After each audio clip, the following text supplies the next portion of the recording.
Tadigzifaya Chimdara chavo Wayase Uploader ndakashinda chiledi time ndaida kukanda amaraimu ndakasvika ntunzwa laputeki vachikusa kuti laputeki getangu ndakubhiga laputeki vakubhiga laputeki munhu wese angova laputeki vachikusa laputeki getangu ndakubhiga laputeki vachikusa laputeki munhu wese angova laputeki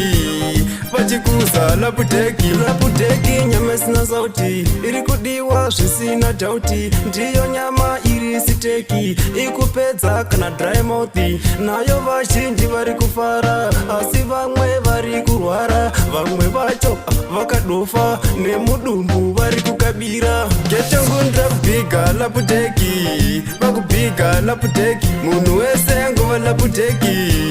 vachikusa laputeki getangu ndakubhiga laputeki vachikusa laputeki munhu wese angova laputeki vachikusa laputeki vari kubvunza inowanikwepi bhucha racho aiwariripi ndikati maya pinda bhaleki unosvika weiwana fasti usawara hoimbodhuri unoipuwa usina mari chongodiwa kupfeka jombo kuti mangwana usahwisa urombo getangu ndakubhiga laputeki vakubhiga laputeki munhu wese angova laputeki vachikusa laputeki getangu ndakubhiga laputeki vachikusa laputeki munhu wese angova laputeki vachikusa laputeki chiamure vanoisimbisa lingi bosi anoisimbisa kingi joshu vanoisimbisa lodzamani anoisimbisa sorumei vanoisimbisa munhu wese anoisimbisa wachademse